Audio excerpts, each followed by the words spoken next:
I'm a guy who did something famous that you might have heard. It sounds a little like this.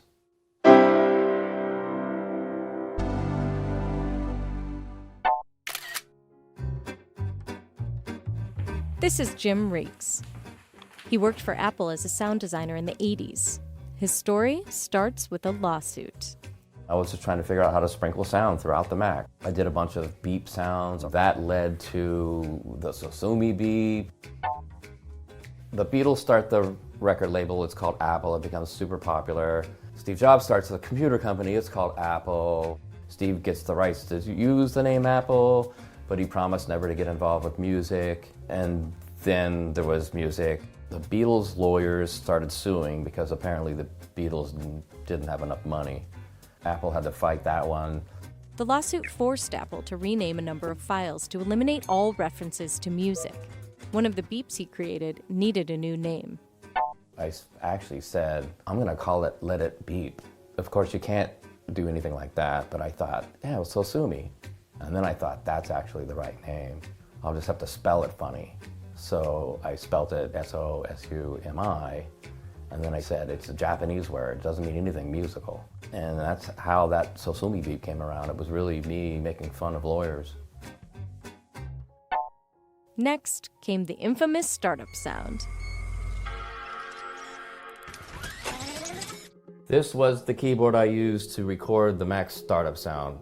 The original startup tone annoyed Jim immensely. At that time, the truth was the computer crashed a lot. And every time you would hear that sound, it was pretty much because you were just rebooting after a crash. And I was trying to think, so how can I give them some kind of Zen palate cleanser to help make them forget that they just lost a bunch of work? Jim did not have permission to change the sound, but he did it anyway. They thought you couldn't change the sound, but I happen to know the people that owned the ROMs. And I built the sound and I gave it to them and I said, put this in there. And I did it really late in the project so that it wouldn't go through many review cycles. And I snuck it in late, and that's how it got there. Many engineers at Apple objected to the change. Our excuse was, well, it's too risky to take it back out at this point. Something could crash, whatever. We just made up some bull. Oddly enough, there's a little bit of an influence from the big final chord in Beatles' Day in the Life.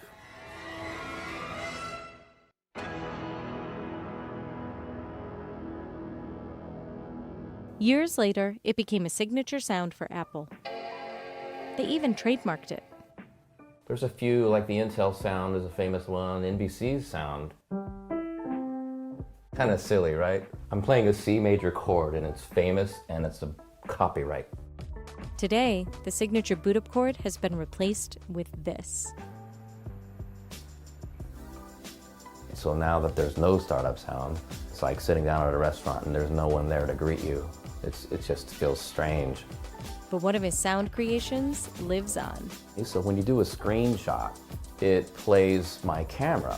It was my Canon AE1 that I had since I was in high school.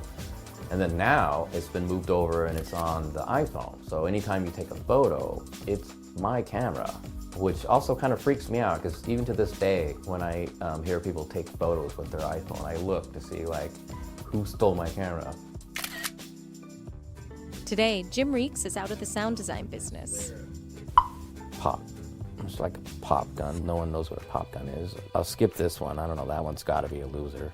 I haven't really seen much interesting audio coming out of Apple for a while. Jim left Apple in the late 90s. Unfortunately, my timing was pretty bad, and I happened to leave a year before the dot-com crash. And I walked away from tens of thousands of Apple options that would have made me probably $8 million today if I had kept them. So you don't have any sort of royalties on these sounds. Why aren't you a billionaire right now? Yeah, well, you want to see a man cry?